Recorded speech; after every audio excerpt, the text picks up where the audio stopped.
कारण माझ्या वडिलांचा अंतिम संस्कार मी करावा की नाही, मी वारस होऊ शकते की नाही, प्रत्येक वेळी माझ्यासमोर एक प्रश्नचिन्ह निर्माण केलं गेलं पाहिजे. पंकजा मुंडे, अरे ग्रामीण विकास बायका काय करणार, जलसंधारण महिला काय करणार, या सगळ्या प्रश्नांची उत्तरं मी कामातून दिली. आज ते धनंजय मुंडे पंकजा मुंडे सोबत ज्यावेळेस एकत्र येतात त्यातली कुठली गोष्ट आठवते? बापाचं तर कोणाला वाईट वाटतं माझ्या वडिलांना सोडून गेले वगैरे, ते सगळं माझ्या डोक्यात होतं. बाबांनी मला काही सांगितलं होतं, ते खूप विज्ञात होते, ते सगळं मी बाजूला ठेवलं.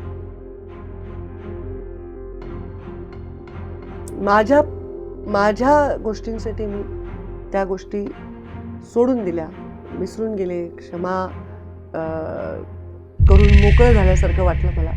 तर बाबांच्या गोष्टींचा अधिकार मला नाही आहे. त्यांच्या मनाला काय झालं ते आता ते माझ्या हातातला निर्णय नाही, पण माझ्यापुरतं मी तो निर्णय केला आणि मला शांत वाटतंय. कोण जवळचा वाटतो, नेता की पिता? त्यांच्यातला पिता तर ग्रेटच आहे, पण त्यांच्यातला नेता त्याहूनही ग्रेट आहे. कारण पिता ते आमच्या तिघींचे आहेत, पण ते नेता त्या सगळ्यांचे आहेत.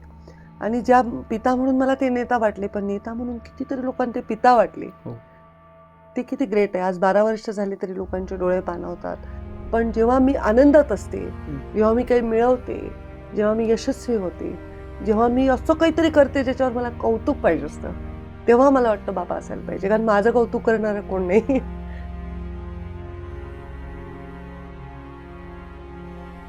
मनोज जरांगे पाटील मला त्यांच्याविषयी एक चळवळीतला व्यक्ती आहे आणि प्रचंड समाजाने त्यांच्यावर विश्वास ठेवला. मराठा समाजाने कमी काळात एवढा विश्वास मराठाचा समाज ज्याचा ज्यांनी संपादन केलं असं ते व्यक्ती असेल. देवेंद्र फडणवीस. मी म्हटलं जसं एक सिन्सिअर व्यक्ती. धनंजय मुंडे की अजित पवार? आहे त्याचं काय हेच नाही म्हणजे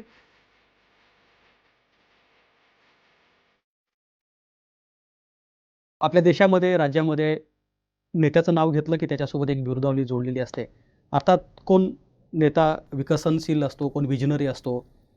अनेक नेत्यांना त्यांचं नाव घेतलं की कुठलं तरी स्लोगन लागतं. मात्र एक नेता ज्यांचा प्रवास मी मागच्या जवळपास 15 वर्षापेक्षाही जास्त काळापासून बघतोय, ते नेता सत्तेत आहेत, कधी विरोधात आहेत, पण कायम संघर्षशील नेता म्हणून ज्यांची ओळख आहे राज्यामध्ये, त्या पंकजा मुंडे माझ्यासोबत आहेत. ताई, कट्टुकटमध्ये तुमचं स्वागत आहे. खरं तर यापूर्वी अनेक वेळा ताईने टेलिव्हिजनला मुलाखती दिल्यात, पॉडकास्ट झाला आहे. मात्र हा पॉडकास्ट वेगळा यासाठी आहे कारण मी साक्षीदार आहे पंकजा मुंडे यांच्या प्रवासाचा. 2009 पासून ते आत्तापर्यंत पत्रकारिता करत असताना त्या प्रत्येक टप्प्यावरती मी ते सगळ्या गोष्टी जवळून बघितल्यात, ज्या मुंडे कुटुंबाच्या घरात घडत होत्या, मुंडे कुटुंबामुळे राजकारणात घडत होत्या.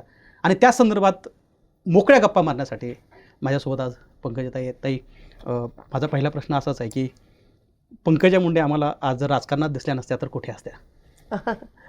हा प्रश्न मला खूप खरं तर इमोशनल करतो. कारण राजकारण हे मी निवडलेलं फील्ड नाही, हे माझ्या म्हणजे काय म्हणतो ते त्या प्रवासात आलेलं माझ्या वाट्याला फील्ड आहे. बाबांनी त्यावेळी ठरवलेलं फील्ड आहे. जर मी राजकारणात नसते तर मी आज एक इंडस्ट्रियलिस्ट तर आहेच आहे, पण मी एक क्रिएटिव्ह फील्डमध्ये असते. मी नक्की एक रायटर असते आणि मी खूप छान छान पुस्तकं लिहिली असती आणि त्याच्यावर चांगले सिनेमे निघाले असते. मला असं खूप वाटतं की मी कंटेंट जगाला चांगला दिला पाहिजे आणि म्हणून पॉडकास्ट मला आवडतात. कारण आता लोक कंटेंटकडे वळत आहेत थँक्स टू पॉडकास्ट. थँक्यू ताई. खरं तर तुम्ही राजकारणी म्हणून स्वतःला फिट समजता की सगळ्या गोष्टी तुम्हाला ज्ञात आहेत? तुम्ही गाडीमध्ये बसताना अभ्यास करता, रस्त्यानं थांबून मुलीशी गप्पा मारता आणि त्या गोष्टी जाणून घेता. मला तर मध्यंतरी मी तुमच्या लिखाण वाचायचो की खूप वेळा तुम्ही स्वतःच लिहायचा. हल्ली राजकारणी कधी लिहिताना मला पाहायला मिळत नाहीत. राजकारणी काय करतात यावर न बोललेलं बरं. इतकी वाईट सध्याची परिस्थिती आहे आणि अशा काळामध्ये तुम्ही या सगळ्या गोष्टी जपताय. तर तुम्ही राजकारणी म्हणून ह्या गोष्टी आजही सांभाळता येतात, ज्या तुम्ही सगळ्या दिवसाच्या सगळ्या शेड्यूलमध्ये करत असतात? हो, नक्कीच सांभाळता येतात. कारण शेवटी आपण जे आपलं प्रोफेशन आहे त्या प्रोफेशनमध्ये आपण बेस्ट करणं हे आपलं कर्तव्य आहे. जे प्रोफेशन ज्याचं आहे, कोणी डॉक्टर आहे, कोणी इंजिनियर आहे, आज तुम्ही मीडियामध्ये आहात, तर आपण बेस्ट डिलिव्हर करणं हे आपलं कर्तव्य आहे. पण जेव्हा आपण एखादी गोष्ट बेस्ट डिलिव्हर करत असतो तेव्हा आपण नॅचरली ती केली पाहिजे. आपण खूप आर्टिफिशियली करायला गेलो, जसं आता माझा सोशल मीडिया आहे, त्याच्यामध्ये पूर्ण ऑर्गॅनिक आहे तो. म्हणजे माझ्यापेक्षाही फार म्हणजे मी लहान म्हणणार नाही, पण ज्युनियर असणाऱ्या व्यक्तीचे माझ्यापेक्षा जास्त फॉलोअर्स असू शकतात, लाईक्स असू शकतात, पण मी ते ऑर्गॅनिक ठेवलं आहे. कारण नेहमी आपण जे रिप्रेझेंट करतो ते नैसर्गिक असलं पाहिजे. हं. आपण जे बिलीव्ह करतो ते आपण बोललं पाहिजे आणि आपण जे बोलतो ते करतो आणि जे करतो ते बोलतो असं असेल तर लोक जोडलेच जातात आपल्याशी आणि ते असे जोडले जातात की कधी तुटत नाहीत. त्यामुळे मी मंत्री असतानाचा माझा लोकप्रियता ही मी मंत्री नसताना खाली गेली नाही, रादर ती वाढली. आणि आता परत मी मंत्रालयात आले तर त्याच्याने मला काय फार मोठा फरक पडलाय असंही नाही. तर ही स्थितप्रज्ञता जी आहे किंवा आपला बॅलन्स जो आहे तो अत्यंत आवश्यक आहे. पण ताई तुम्ही खरं तर आता सांगितलं की जे आपण आहोत ते लोकांना सांगायचं, पण आजच्या राजकारणामध्ये असं दिसत नाही. रात्री बोललेला नेता सकाळी वेगळं बोलतो, सकाळी वेगळ्या पक्षामध्ये असलेला नेता रात्री कुठल्या तरी वेगळ्यासोबत असतो.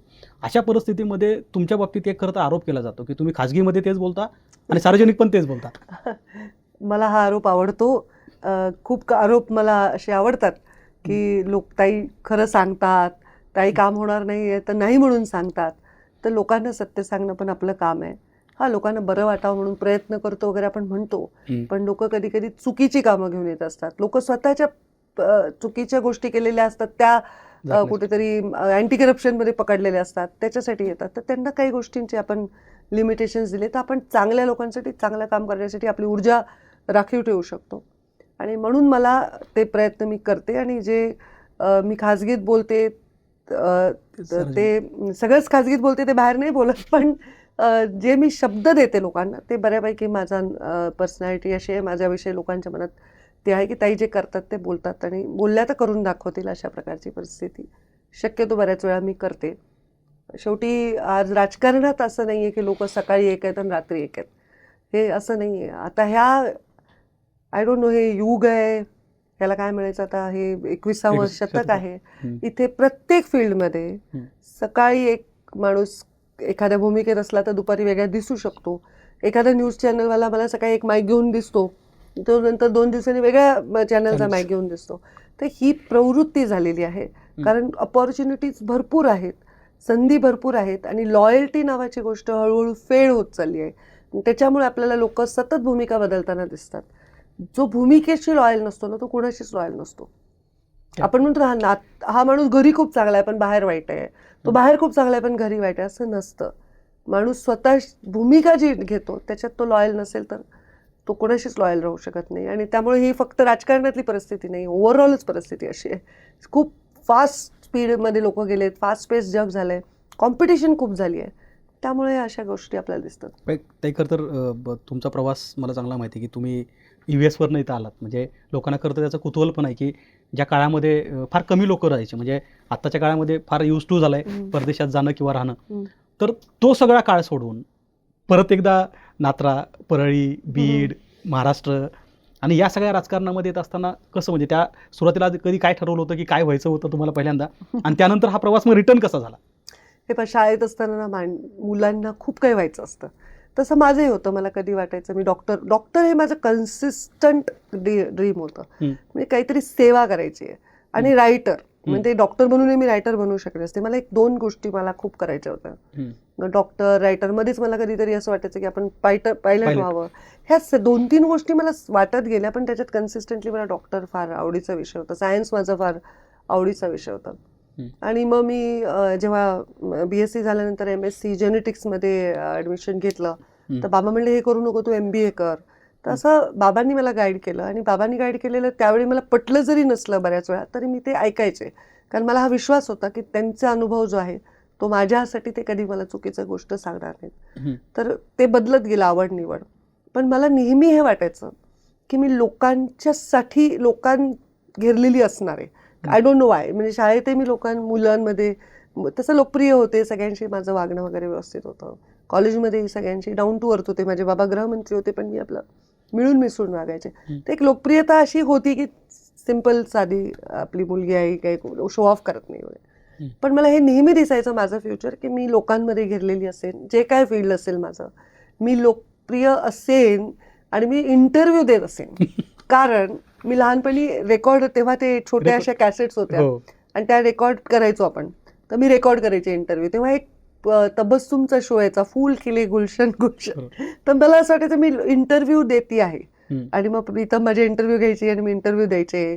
तर हे मला डिक्टेशन द्यायचे. आम्ही खेळायचो तर मग मी तर ह्या सगळ्या गोष्टींमध्ये मला नेहमी वाटायचं की मी एका भूमिकेत असेल जिथे मी डिक्टेट करत असेन, मी इंटरव्ह्यू देत असेन, मी लोकांशी संलग्न असेन आणि लोकांमध्ये बऱ्यापैकी प्रिय असेन. आय डोंट नो काय होतं ते, तसं दिसतंय परत असं. I hope. परत येताना किती दिवस तुम्ही तिकडे होता आणि मग अमेरिकेमध्ये मी दोन वर्ष होते. मी तिथे राहिले आणि नंतर तिकडनं जेव्हा मी आले, खरं तर जेव्हा मी परळी सोडलं तेव्हा मी मुंबईत राहिले. तर मुंबईमधनं नंतर परळीला जाईन असं काही फार डोक्यात नव्हतं, पण परळीची नाळ कधी तुटलीच नाही. कारण प्रत्येक दिवाळी आम्ही परळीत करायचो, दसऱ्याला परळीला जायचो, सणासुदीला जायचो, लग्न करायला जायचो आणि एक परळीची नाळ कधी तुटलीच नाही. पण अमेरिकेहून परत मुंबईहून परत परळी हा प्रवास माझा होईल असं मला तरी वाटलं नाही. माझ्या मैत्रिणींना नाही वाटायचं की आता पंकजा कधी परळीत येणार नाही. आणि आता असं झालं की त्या सगळ्या लग्न होऊन गेलेल्या आहेत आणि त्या परळीत आल्या की म्हणतात बापरे इथे धुराळ आहे, इथे उकाड आहे, आणि मी मात्र तिथे रमलेली आहे. तर मला वाटतं हा एक प्रवास माझ्यासाठी अनुभव होता, जगाच्या बेस्ट ठिकाणी राहण्याचा आणि बेस्ट काम करण्याचा, जिथे नाही आहे बेस्ट पॉसिबिलिटी तिथे. ताई, खरं तर राजकारणामध्ये महिला तशा आता जरी संख्या वाढली असली तरी राजकारण हे महिलांसाठी अडचणीचं आहे की ताकदीचं आहे? महिलाला कोणतीही फील्ड काही सोपी नाही आहे, अडचणीचीच आहे. कारण आपण मेरिट असताना, तर मलाच बऱ्याच वेळा असं होतं की काही लोक मला फोन करतात, आता हा माझं जे खातं आहे त्याच्यात उद्योगपती वगैरे लोकांचे कामं असतात, बिल्डर्सचे असतात, ते मला फोन करतात, आपका कौन आदमी है जिससे हम बात करें, जिसको समझता है. तर मला हे पहिले 2-4 वेळा मी म्हटलं मैं ही हूँ, मुझे सब समजता है. तर लोकांना ॲक्सेप्ट करायला सोपं जाते की महिलेला सगळं कळतं. मग जेव्हा ते तुम्हाला पहिल्यांदा लाईटली घेतात आणि मग हळूहळू त्यांना लक्षात येतं की नाही इथे आपण काही असं काही काय म्हणतात हमारी दाल नाही गलने वाली, हे सगळं व्यवस्थित आहे, यांना नॉलेज आहे. तर महिलेला काही सोपं नाही आहे, कारण जज करतात लोक, महिलेला कळत नसेल, त्या स्ट्रॉंग नसतील, डिसिजन मेकिंग घेता येत नसेल, तर हे असं वाटतं. आणि राजकारण फील्ड हे महिलेसाठी तेवढंही सोपं नाही आहे, सामान्य महिलेसाठी जिचं काही बॅकग्राऊंड नाही किंवा जिला काही प्रोटेक्शन नाही. पण जर तिचं कन्सिस्टंट एफर्ट्स असतील, ती सातत्याने एफर्ट करत असेल आणि तिचं ध्येय हे सरळ असेल, जर महिलेने ठरवलं की मला कोणी नॉनसेन्स वागू शकत नाही, ते हिंमत नाही होत कोणाची नॉनसेन्स वागायची, तर ते तिला थोडं धीटपणे ते करावं लागतं. तिने महिला असण्याविषयी तिच्या मनात सन्मान असेल, ती महिला असण्याविषयी स्वतःलाच दया करत नसेल की मी महिला आहे ना, मला ही चान्स द्या, मी महिला आहे ना, मला ही ऑपॉर्च्युनिटी, मी महिला आहे, मी हे करू शकत नाही, तर मग तिचं काय होऊ शकत नाही. ती महिला म्हणून स्वतःचा सन्मान करत असेल आणि स्वतःविषयी तिच्या मनात केविलवाणी दयावाली भावना असेल, तर ती मोठं काम करू शकते. आणि जेव्हा महिला स्ट्रेंथ दाखवते किंवा महिला जेव्हा त्या लेवलला काम करते, मग महिलासारखं शक्ती कुठलीच नाही. म्हणजे ही शक्ती आहे, मग महिला असणे ही शक्ती आहे. मला असं वाटतं आत्ता राजकारणात सुरुवातीला मी बोलले आहे अनेक वेळा की मी पंकज असते तर माझा प्रवास वेगळा असता, मी पंकजा असते, तुम्ही ऐकलं असेल. तर हे पण त्या भूमिकेमध्ये माझं योग्यच होतं जेव्हा मी म्हटले, कारण माझ्या वडिलांचा अंतिम संस्कार मी करावा की नाही, मी वारस होऊ शकते का नाही, प्रत्येक वेळी माझ्यासमोर एक प्रश्नचिन्ह निर्माण केलं गेलं पाहिजे. पंकजा मुंडे, अरे ग्रामीण विकास बायका काय करणार, जलसंधारण महिला काय करणार, ह्या सगळ्या प्रश्नांची उत्तरं मी कामातून दिली. म्हणजे बहुतांश मी ठिकाणी यशस्वी झाले. आणि त्यामुळे मला वाटतं ते प्रश्नचिन्ह महिलेसमोर किती असले तरी जेव्हा महिला तिच्या महिला असल्यावर समाधानी असते, सन्मान ती स्वतःचा करते, तेव्हा ती शक्तीनीच येते आणि ती पॉझिटिव्ह आपल्याकडे किती सुंदर आपल्या म्हणजे पक्षविरहित सगळ्या विषय गेले तर आपल्या देशाच्या प्रधानमंत्री महिला राहिल्यात, लोकप्रिय जगामध्ये झाल्या, सुषमाजींसारखी नेता आपण पाहिली, आता आपल्या सगळ्या महिला आहेत. महिला राजकारणी असणं वेगळं आहे आणि महिला नेता असणं जास्त चॅलेंजिंग आहे. हां, त्या राजकारणी कमी होत्या, मला वाटतं नेता होत्या, पण तुम्ही नेता आहात, त्या राजकारणी होत्या. दुसरं ते असं आहे की मी त्या मंत्रिमंडळात तुम्हाला बघितलं की जिथे एकच महिला मंत्री म्हणून काम करत होते मंत्रिमंडळामध्ये, तिथपासूनचा आत्ताचा हा जो सगळा जो प्रवास आहे, एक सिग्निफिकंट असतात. पंकजा मुंडे राहतात कशा, पंकजा मुंडे करतात काय, कारण प्रत्येकाचं एक असं हे ठरलेलं आहे की त्याची ओळख त्यांच्या राहण्यावरनं बोलण्यावरनं होत असते.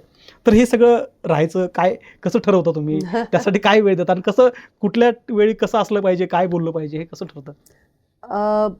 आता हे म्हणजे जेव्हा मी राजकारणात आले तेव्हा मी फार यंग होते. मुंडे साहेबांचा मी प्रचार करायचे, 24 वर्षाचे होते मी फक्त. तर त्यांनी मला सांगितलं तुला जे कम्फर्टेबल आहे ते तू परिधान कर. तर तू साडी घालत नाहीस तर साडी घालू नकोस, तू कम्फर्टेबल राहिली पाहिजे आणि तू लोकांसाठी उदाहरण झाली पाहिजे. तू जे उदाहरणं ऑलरेडी सेट आहेत त्यातलं एक होऊ नको.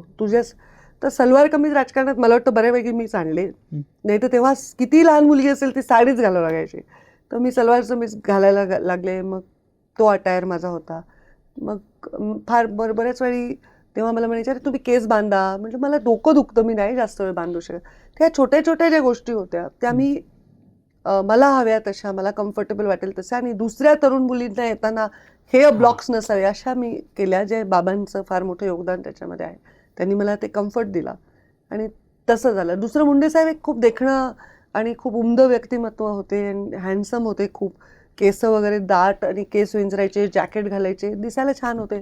तर त्यांची एक पर्सनॅलिटी होती आणि त्यांना राहणीमानाची खूप आवड होती. त्यामुळे ते आमच्यावर खूप पहिल्यापासून ते संस्कार आहेत. उच्च जरा कपडा वगैरे मध्ये जरा टेस्ट आहे, जरा चांगलं आहे. तर राहणीमानावर आमचं लक्ष असं काही वेगळं नसतं, पण आम्ही चांगले राहतो. कारण बाबा म्हणायचे आपल्याला बघून खूप लोक ऊर्जा घेतात, आपल्याला बघून लोकांना प्रसन्न वाटलं पाहिजे. तर राहणीमानावर आम्ही फार काही वेळ देत नाही, पण आम्ही चांगलं, आपण अटायर आपला असं चांगला असला पाहिजे हा आमचा उद्देश असतो. आम्ही तसं फार काही प्रयत्न नाही करत नाही, पण होत राहतं. बाबांमुळे, आईमुळे आम्हाला ती टेस्ट आहे. आणि बाकी मला असं वाटतं की पर्सनॅलिटीचा एक भाग असतो. एखाद्या व्यक्तीला ती पर्सनॅलिटी, माझं काही कॉन्ट्रीब्युशन नाही की मी माझी उंची किती आहे, माझे केस कसे आहेत, ह्याच्यात माझं कॉन्ट्रीब्युशन नाही आहे. हे माझं जेनेटिक आहे. पण जेव्हा मी त्याच्यात माझा भाव घालते की मी कशी बोलते, कशी वागते. आता मी एखाद्या आमच्या रानातल्या पोराला त्याच्या स्टाईलने चाल काय करतो वगैरे अशी बोलते. आता परवा माझा एक तो व्हिडिओ फार व्हायरल झाला हेलिकॉप्टरचा. मग मी म्हटलं, मी एवढे रस्ते बांधले, मी एवढे नद्या अडवल्या, मी जलसंधारण केलं, मी मुख्यमंत्री ग्रामसडक योजना केली, मी ऑनलाईन टीचर ट्रान्सफर केल्या, मी असंख्य चांगले कामं केले म्हटलं. पण लोक बघा कशाने प्रेम देऊ शकतात ह्याचे काही आपल्या देशात सांगता येत नाही. तर तो छोट्याशा मुलाच्या आवाजाला मी जी साथ दिली, तर मी जनरली जिथे आहे त्यांच्या पद्धतीने बोलायचा प्रयत्न करते. ह्या सगळ्या आपल्या ज्या पर्सनॅलिटीतले भाग असतात, या पॉलिटिक्समध्ये किंवा एंटरटेनमेंट इंडस्ट्रीमध्ये फार महत्त्वाचे आहेत. तुमच्या इंडस्ट्रीमध्ये फार महत्त्वाचे आहेत. तुमचं अटायर, तुमचं बोलणं, तुमचं दिसणं, तुमची भाषा. आणि ह्याच्यावर फार प्रयत्न मला उलटे करावे लागले. माझी भाषा खूप चांगली होती, शुद्ध होती. मग मी ग्रामीण लहेजा ॲक्सेप्ट केला.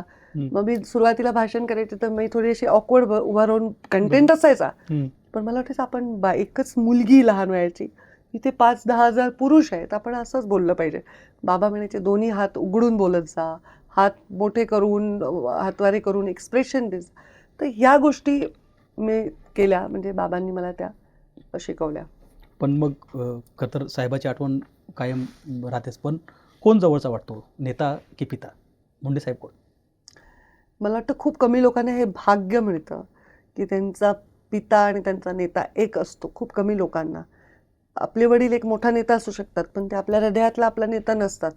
माझे बाबा माझे पिता, माझे गुरु, माझे नेता, माझी माता जरी म्हटलं तरी हरकत नाही. कारण आम्ही नेहमी बाबांना म्हणायचो की तुम्ही आई आहेत. आमची आई खूप स्ट्रिक्ट, कारण ते बिचारीचं कर्तव्यच होतं. कारण 3 मुलींना चांगलं शिकवलं तिने, आम्हाला चांगलं वळण लावलं, तिने आम्हाला खूप प्रॅक्टिकली बनवलं स्ट्रॉंग.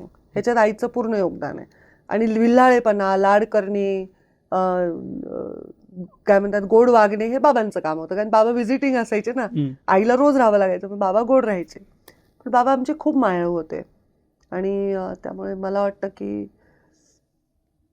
त्यांच्यातला पिता तर ग्रेटच आहे, पण त्यांच्यातला नेता त्याहूनही ग्रेट आहे. कारण पिता ते आमच्या तिघींचे आहेत, पण ते नेता त्या सगळ्यांचे आहेत. आणि ज्या पिता म्हणून मला ते नेता वाटले, पण नेता म्हणून कितीतरी लोकांना ते पिता वाटले, ते किती ग्रेट आहे. आज 12 वर्ष झाली तरी लोकांचे डोळे पाणावतात. त्यांच्या 10व्याला लाखो लोकांनी मुंडन केलं, तर मग ते नेताच ग्रेट होते असं म्हणायला हरकत नाही. पिता तर आमचेच आहेत, पण नेता सगळ्यांचे आहेत आणि त्यांना ते पिता वाटतात, हे किती मोठी गोष्ट. तर त्याच मुंडे साहेबाच्या भाषणातला एक शब्द कायम मी सुद्धा रेकॉर्ड करून त्याची बातमी करायचो. तो शब्द असा असायचा की मी उठणार नाही, मातणार नाही, घेतला वसा टाकणार नाही.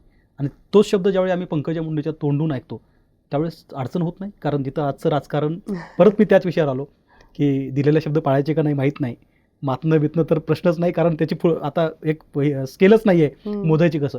तर अशा काळामध्ये सुद्धा हे सगळं व्रत सांभाळणं इतकं सोपं आहे? मला असं वाटतं व्रत बदलत नसतात काळानुसार. मे बी त्याचं प्रोसिजर बदलत असेल, तर पर्पज बदलायला नाही पाहिजे. म्हणजे मला बाबांचं वाक्य ते असं आहे, मी थकणार नाही, मी रुकणार नाही, मी कुणासमोर कधीही झुकणार नाही.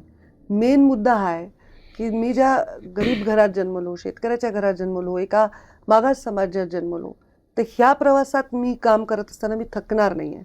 किती अडचणी आल्या मी रुकणार नाही आहे आणि मी झुकणार तर कोणासोबत नाहीच आहे. कुठल्याही गोष्टीला मी बळी जाणार नाही, मी त्याच्यासमोर सरेंडर होणार नाही आहे आणि मी माझा मुद्दा घेऊन लढणार आहे. आणि मग मी हा जो वसा आहे तो मी थकणार नाही, मी उठणार नाही, मी मातणार नाही. म्हणजे मी हे मला जे मिळालंय ते बघून मी उठणार नाही, मातणार नाही. कधीतरी वैभव माणसाला पचत नाही ना, त्या आणि घेतला वसा टाकणार नाही. कारण घेतलेला वसा पूर्ण करण्यासाठी गोविंद त्या पदवीपर्यंत किंवा त्या पदापर्यंत किंवा त्या उंचीपर्यंत जाईपर्यंत सोपं आहे, पण एकदा उंचीवर गेल्यावर तो वसा नाही टाकणं हे एवढं सोपं नाही आहे.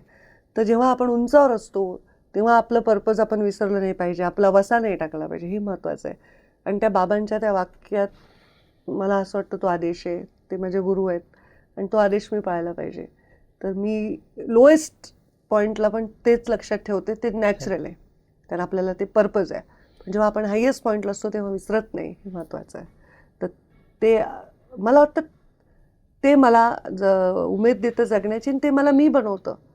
मला मान्य आहे असे लोक आता कमी आहेत प्रत्येक फील्डमध्ये, पण जे लोक असे आहेत त्यांच्यामुळे चाललंय ना, अगदी त्यांच्यावर जास्त जबाबदारी आहे. नक्की नक्की, सगळ्या क्षेत्रामध्ये चांगली लोक आहेत. आणि ते पण असं कधी होतंय का की म्हणजे राजकारणामध्ये काम करत असताना मी तुम्हाला रस्त्यावरची लढाई लढताना बघितले, मी तुम्हाला अधिवेशनामध्ये लढताना बघितले, लोकात जाऊन लढताना बघितले, घराच्या कौटुंबिक पातळीवरती तुम्ही लढाई उभी केली होती, संघर्ष केला होता. पण या 10-12 वर्षात कधी असं वाटलं का की खूप होतंय आता हे, आज साहेब असते तर कदाचित बरं झालं असतं आणि त्यांनी कदाचित या ठिकाणी अशी मदत केली असती? मला ना जेव्हा माझ्यावर असा वेळ येते की माझ्यावर काहीतरी अडचण आली आहे किंवा मला संघर्ष आला आहे किंवा खूप मोठा परीक्षा द्यायची आहे, तेव्हा मला नाही वाटत की बाबा असायला पाहिजे होते.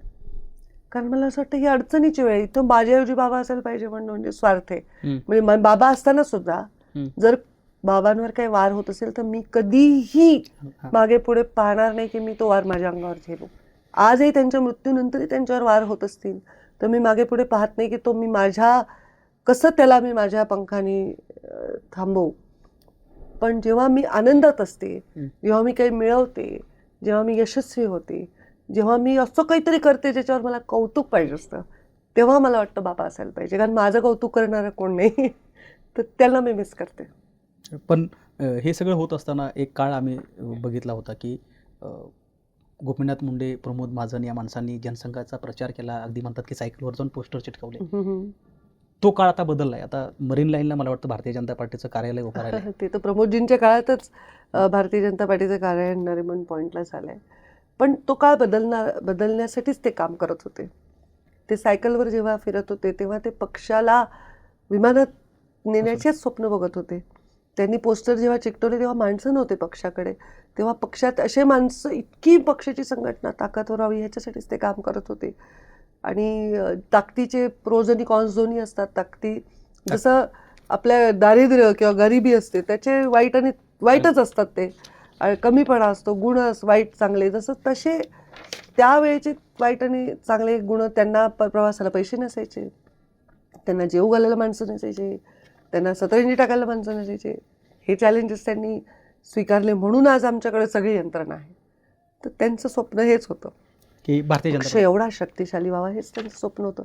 देशामध्ये भाजपचं सरकार सातत्याने यावं, एकदा दोनदा येऊ नये, सातत्याने यावं, राज्यात सरकार यावं, हे त्यांचं भाजप नंबर 1चा पक्ष व्हावा, हे त्यांचं स्वप्नच होतं ना. पण मला ते मुंडे साहेबाची शेवटचे इंटरव्ह्यू आठवतो की ज्यावेळी 1 तारखेला मी मुंडे साहेबाला भेटलो होतो आणि त्यावेळी भगवानगडावरती आमची भेट झाली होती आणि माझ्यासारखे इतर पत्रकार पण होते.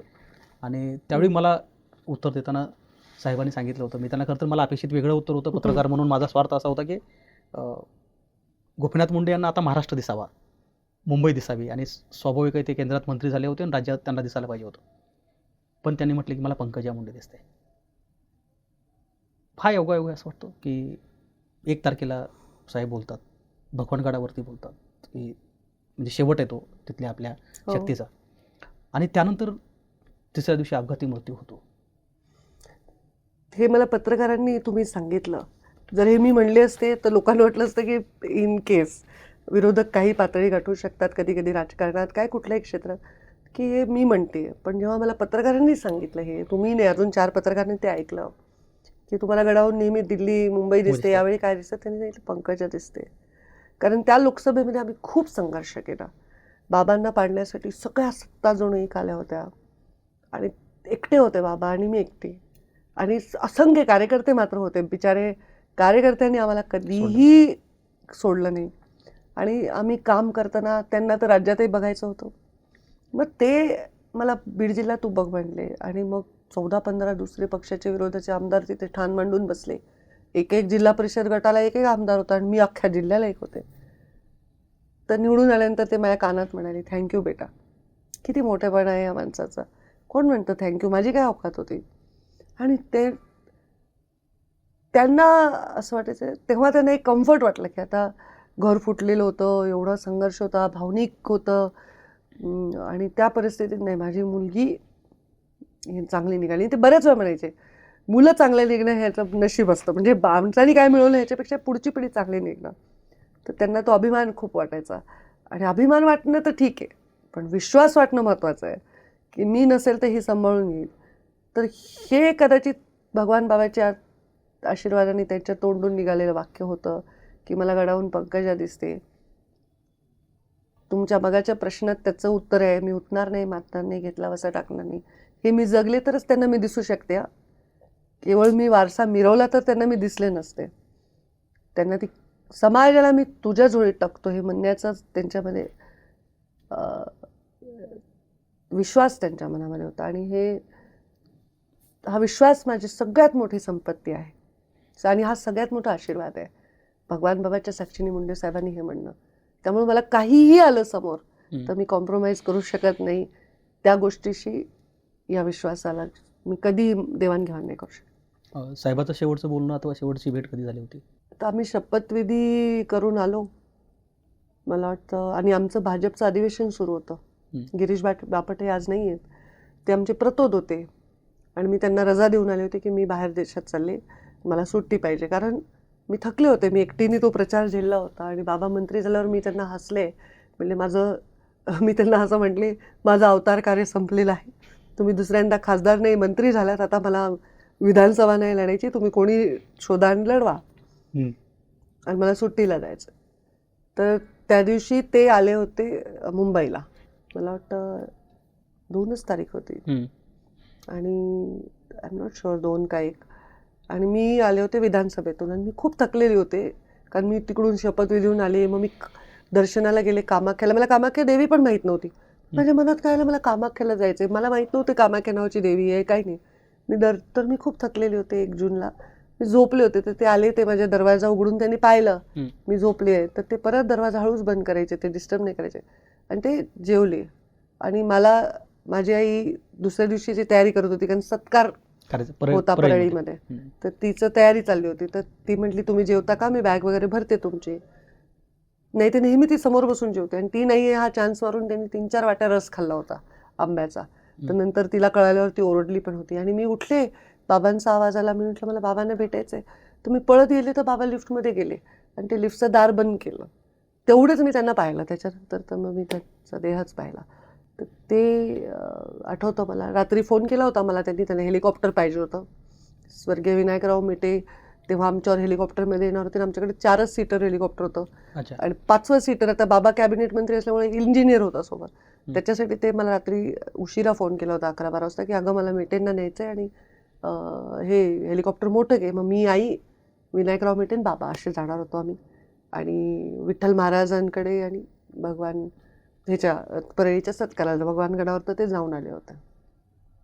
पण खरं तर मुंडे साहेबाचा हा सगळा प्रवास मी त्या अर्थाने बघितला होता पत्रकार म्हणून, की मला चांगलं आठवतं आहे 9ला अर्थात तुम्हाला तिकीट मिळालं, पुढे तुमचे बंधुराज नाराज झाले, परत तो काही जो संघर्ष झाला तो सगळा मी पत्रकार म्हणून कव्हर केला होता. तर पण त्यानंतरचं बदललेलं चित्र मला वेगळं दिसतंय आज, की धनंजय मुंडेंनी पंकजा मुंडेवरती आरोप केले, धनंजय मुंडेंनी गोपीनाथ मुंडे यांच्यावरती आरोप केले, आणि ते आरोप इतक्या टोकाचे होते की कार्यकर्ते अक्षरशः फार वेगळं मतं मांडायचे रस्त्यावर. आज ते धनंजय मुंडे पंकजा मुंडेसोबत ज्यावेळेस एकत्र येतात, त्यातली कुठली गोष्ट आठवते? ॲक्च्युली मला बाबा जिवंत असताना बाबांनी मला त्यांचा वारसा जाहीर केला. त्यांनी सांगितलं माझी वारस. मी पंकजाबरोबर आहे की नाही ते विचारायचे सभेत. मुलगी एकटी भारी पडली नाही एवढ्या लोकांना. तर जेव्हा आज बाबा असतानाचा संघर्ष, बाबा नसतानाचाही खूप संघर्ष होता. आरोप होते, प्रत्यारोप होते, बरेच गोष्टी होत्या. ह्या सगळ्या गोष्टी होत्या. पण जेव्हा भारतीय जनता पार्टी राष्ट्रवादी एक आली, लोकसभेला आम्ही एकत्र काम केलं आणि ती परिस्थिती निर्माण झाली. त्याच्यानंतर धनंजयचं आयुष्य इतकं प्रश्नचिन्हांनी घेरलं गेलं, तेव्हा मी बाबांची वारस म्हणून जे करायला पाहिजे ते केलं. बाबा अशा एक माणूस होते राजकारणातला. लोक नाव घेतात विलासराव देशमुख, मुंडे साहेब. कुणाविषयी मनामध्ये पाप नाही, कुणाविषयी राग नाही, द्वेष नाही आणि सुडाची भावना नाही.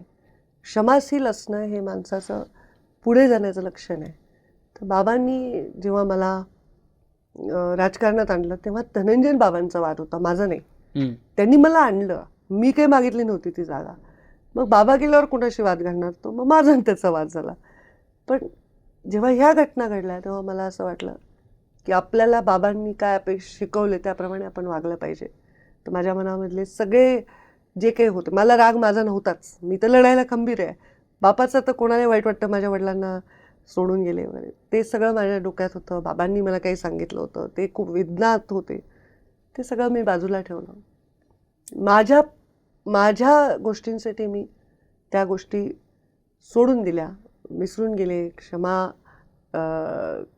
करून मोकळं झाल्यासारखं वाटलं मला. तर बाबांच्या गोष्टींचा अधिकार मला नाही आहे. त्यांच्या मनाला काय झालं ते माझ्या हातातला निर्णय नाही. पण माझ्यापुरतं मी तो निर्णय केला आणि मला शांत वाटतंय. कुठे भांडत बसायचं जगाशी? शेवटी मी काय, तुम्ही काय, हे काय, ते काय, सगळे स्वतःच्या कर्मानीच कुठेतरी पोचणार आहेत. त्याला नशीब आहे, त्याला भाग्य आहे, काय आहे ते आहे. पण माझा विश्वास आहे कर्मण्येवाधिकार असते. कर्म करा आणि कर्माची फळाची अपेक्षा करू नका.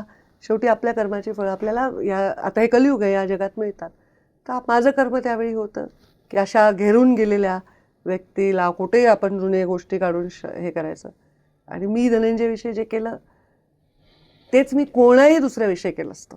म्हणजे बाबांना विरोध करणारे अनेक लोक होते ज्यांना मी सोबत घेतलं नंतर राजकारणात आणि मोठंही केलं, पदही दिले, आमदार केलं, खासदार केलं. असं नाही की मी केलं म्हणजे मी केलं म्हणणार नाही, मी त्याच्यात योगदान केलं म्हणेन, कारण लोक पुन्हा तेवढंच शब्द पकडतील. पण मी सगळ्या तशीच केलं असतं हे मला म्हणायचं आहे.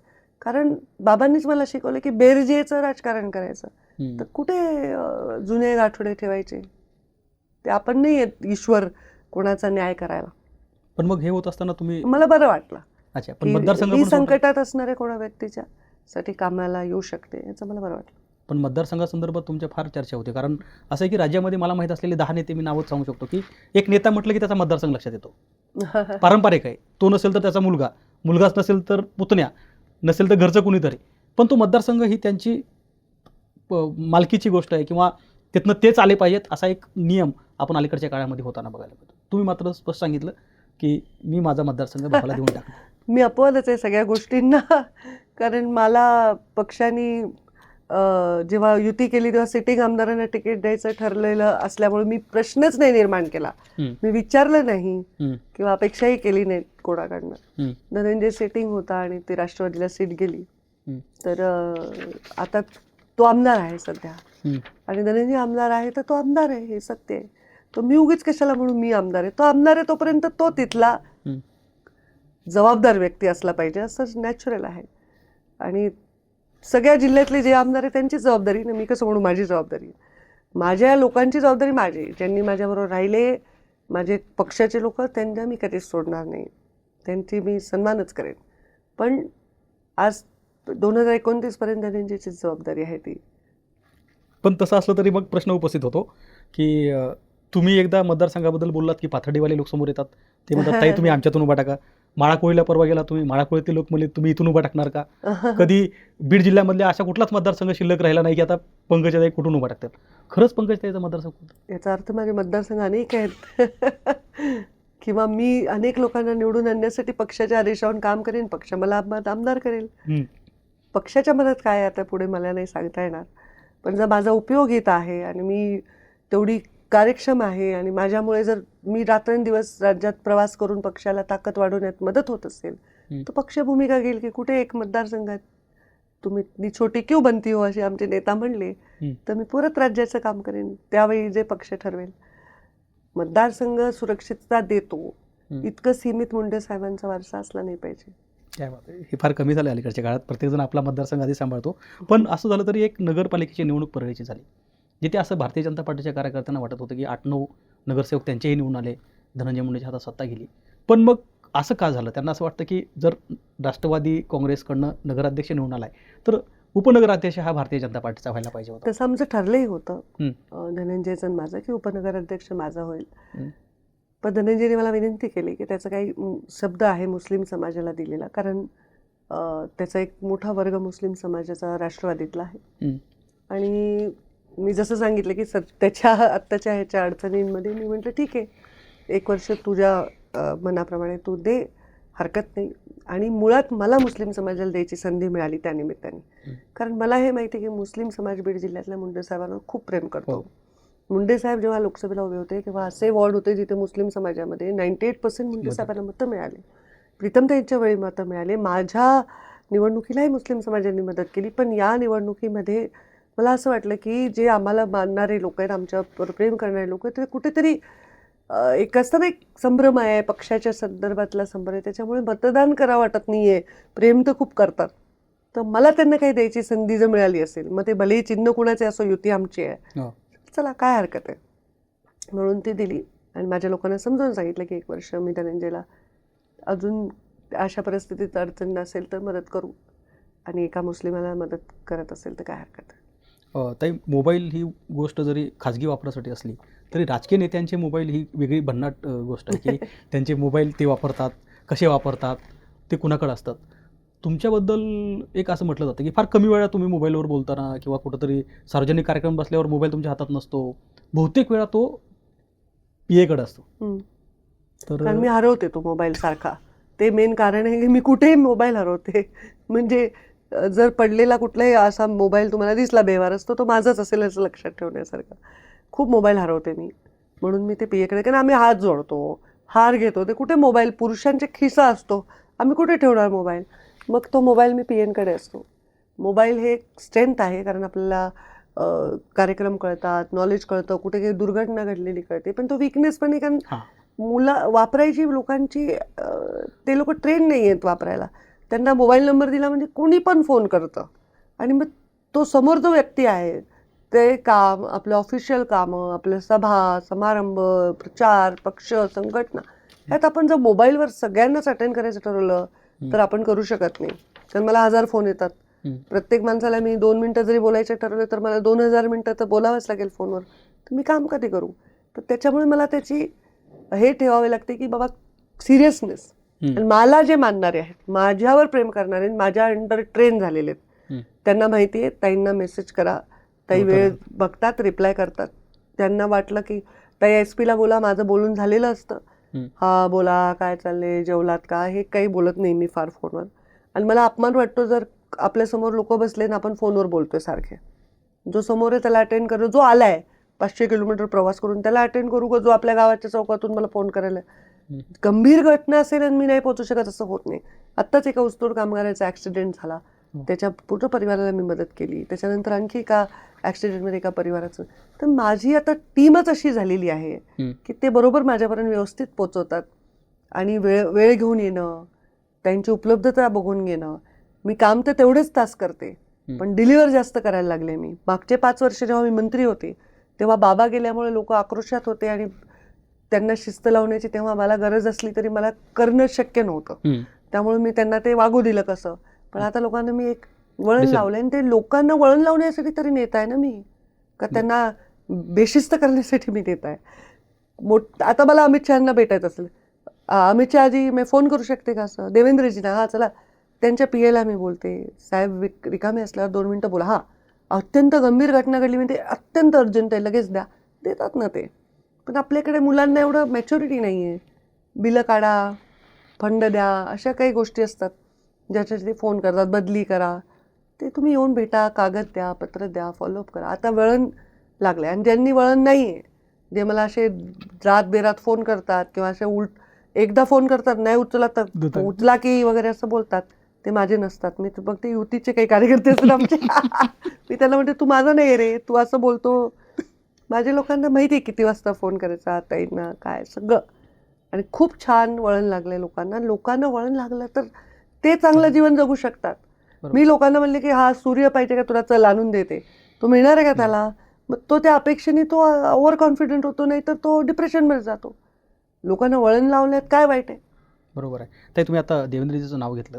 खरं तर तुम्ही देवेंद्रजी सोबत ज्यावेळी कधी एखाद्या व्यासपीठावरती दिसता अथवा कुठल्या समारंभामध्ये दिसता, तर तुमची वेव्हलेंथ फार जवळ जुळताना दिसते. म्हणजे इतर नेत्यापेक्षा ते तुमच्याशी कम्फर्ट असतात, तुम्ही एकमेकाशी गप्पा मारतात. खरंच देवेंद्रजी कसे आहेत तुमच्या आणि देवेंद्रजी समान? आता कसं आहे, देवेंद्रजी कसे आहेत हे तर म्हणजे काय, मी देवेंद्रजींना ओळखते अनेक वर्ष झाली. हो. देवेंद्रजींना बाबा त्यांच्या लहानपणापासून ओळखतात. तर जेव्हा मी पहिल्यांदा देवेंद्रजींना भेटले, मला आठवतं मी आमदार होऊन भाजपची आमदारांची बैठक होती, ते गाद्या टाकलेल्या होत्या, मी चप्पल काढत होते बाहेर. देवेंद्रजी अजूनही आठवते शर्ट पॅन्ट घालायचे आधी. ते हे तू गोपीनाथजींची ना, असं त्यांनी मला विचारलं. तेव्हा मी भेटले. तर तेव्हा वय लहान होतं त्यांचं, आम्ही तर लहानच होतो. तर एक कम्फर्ट वाटायचं बोलायला, की आता नाथाभाऊ होते किंवा भाऊसाहेब फुंडकर होते किंवा सुधीर भाऊ होते, तर आम्ही त्यांच्यापेक्षा देवेंद्रजींना जास्त बोलायचो. ते आमच्यामध्ये एक मैत्रीपूर्ण नातं तेव्हा तयार झालं सगळ्यांचं, माझ्या एकटीच नाही. तर ते फिलिंग कधी कधी येते अजूनही. आम्ही असं त्यांचा डेकोरम आम्हाला ठेवणं योग्यच आहे, कारण ते आता मुख्यमंत्री आहेत. तर जेव्हा आम्ही कधी गप्पा मारतो, गंमत करतो, तर गिरीश महाजन वगैरे आम्ही हसतो, जोक करतो, आनंद. त्यांना पण बिचाऱ्यांना एवढं काम असतं. तर तो कम्फर्ट लेवल आमच्यामध्ये आधीही होता, ते आहे. कधी नव्हतं असं कधीच नाही आहे. पण ते एक चित्र खरं तर फार सिग्निफिकंट होतं, की ज्यावेळी देवेंद्र फडणवीसांना उपमुख्यमंत्री व्हावं असं काहीतरी पक्षाकडनं कळवलं होतं. आणि त्यावेळी तिथं बसलेल्या लोकांमध्ये खरं तर अनेक नेते होते तिथे भारतीय जनता पार्टीचे. पण तुम्ही त्यावेळी देवेंद्रजी सोबत होतात.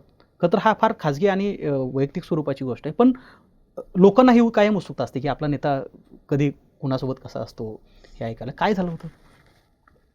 तिथे होते मी. त्यांनी जी भूमिका घेतली त्याचं मला कौतुक वाटलं. जरी मी त्यांच्यापेक्षा लहान आहे, तर सगळेच त्यांच्यापेक्षा लहान आहेत. भावनेनी, कोणी पदानी, कोणी अनुभवानी. पदानी तर सगळेच लहान आहेत प्रोटोकॉलनी. पण कोणीतरी त्यांना पण असं म्हणावं, असं त्या भूमिकेत, असं मला तरी वाटलं. May be it's a very स्त्रीचा स्वभाव असेल. तर त्यांनी ती भूमिका घेतली त्याचं मला कौतुक वाटलं. मला त्यांच्या सिन्सिअरिटीचं कौतुकच वाटतं नेहमी, की ते सिन्सिअरिटी एक्सप्रेस होत नसतील फार सगळीकडे, पण त्यावेळी त्यांनी जी भूमिका घेतली त्याच्याविषयी मला कौतुक वाटलं, की मुख्यमंत्री राहिलेल्या व्यक्तींनी स्वतः डिक्लेअर करून मुख्यमंत्री डिक्लेअर केलं शिंदेसाहेबांना, आणि उपमुख्यमंत्री पदाची जबाबदारी पक्षाच्या सांगण्यावर घेतली. तर शिकण्यासारखीच गोष्ट आहे त्यांच्याकडून. त्यावेळेला योग्य निर्णय घेणं, आवडता लोकांना निर्णय घेण्यापेक्षा योग्य निर्णय घेणं स्वतःसाठी आणि पक्षासाठी आणि संघटनेसाठी, हे कालांतराने कळत जातं. प्रत्येक वेळी त्या क्षणाला कळत नाही. बरोबर. ताई, खरं तर मी सुद्धा बीड जिल्ह्यातून येतो, त्यामुळे मला ती गोष्ट जास्त माहिती आहे, की बीड जिल्ह्याचं पालकमंत्रीपद ज्या लोकांनी भूषवलं ती मोठी माणसं होती. मुंडे साहेब होते, दिग्विजय खानविलकर होते, त्यानंतर विमल मुंद्रा होत्या, अगदी अलीकडच्या काळात जयदत्त क्षीरसागर होते. एवढे लायबल नेते असताना सुद्धा बीड जिल्ह्याचा पालकमंत्री बाहेरचा आहे. त्या कोणत्या परिस्थितीमध्ये झाले तो काळ आता थोडासा निवळ आहे. असं असलं तरी लोकांची भावना अशी आहे, की हा नेता आमचा इथं असताना सुद्धा पालकमंत्री बाहेरचा का असला पाहिजे. तुम्हाला काय वाटतं? कार्यकर्त्याची ही भावना कशी बघता तुम्ही याच्यावर? मला आता नॅचरली आपल्या जिल्ह्यातला व्यक्ती असणं, आपल्या नेत्याला असणं, हे कार्यकर्त्यांना वाटणं नॅचरल आहे. पण आता जेव्हा युतीचं सरकार आहे आणि युतीच्या सरकारमध्ये त्यांनी काही विषय ठरवून निर्णय घेतला असेल त्या परिस्थितीमध्ये, तर त्या निर्णयाला पूर्णपणे आपण चॅलेंज करण्यात काही अर्थ नाही. मी एवढंच म्हटलं, की आपल्या जिल्ह्याचं प्रेम प्रत्येकाला असतं. तिथे ज्या तिथले सगळे हे माहीत असतात आपल्याला, वीक पॉईंट, स्ट्रॉंग पॉईंट्स, हे नॅचरली त्याचं फिलिंग वेगळं असतं. तर त्यामुळे पण अजितदादा पहिल्यांदाच झाले बाहेरचे पालकमंत्री असं नाही आहे. आधी पण मला वाटतं त्यांनी बऱ्याच वेळा, आता अतुल सावे झाले होते किंवा बबनराव पाचपुते मला वाटतं तेव्हा होते. तर ते त्या वेळेचे निर्णय त्या वेळेसाठी काही अयोग्य असं मला वाटत नाही. कधी कधी त्या परिस्थितीमध्ये तो लोडसुद्धा आपल्यावर न येणं योग्यच आहे, असंही मी त्याचा विचार करते. अच्छा. मी काही त्याचा विचार निगेटिव्हली करत नाही.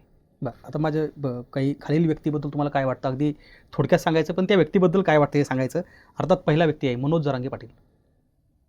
मला त्यांच्याविषयी एक चळवळीतला व्यक्ती आहे आणि प्रचंड समाजाने त्यांच्यावर विश्वास ठेवला. मराठा समाजाने कमी काळात एवढा विश्वास मराठाचा समाजाचा ज्यांनी संपादन केलं असं ते व्यक्ती असं वाटतं. अच्छा. त्यानंतर अजित पवार. अजित पवार मला एक शिस्ती काम करणारे आणि एकदम अकॅडमी, म्हणजे कसं सांगू आता, एखादा अधिकारी कसा असतो तसं त्यांचं काम आहे. तर एक व्यवस्थित नेता मला वाटतं ते. अच्छा. एकनाथ शिंदे. एकनाथ शिंदे मला एक काय म्हणायचं आता त्याला, लोकांमध्ये असं मिसळलेले आहेत आणि असा आजपेच नाही आहे की मी मोठा आहे. स्वतःच्या मोठेपणाविषयी काही गर्व नसलेले व्यक्ती वाटतात मला ते खूप. अर्थात म्हणजे ते मुख्यमंत्री जरी असले तर त्यांच्या वागण्यामध्ये खूप साधेपणा होता.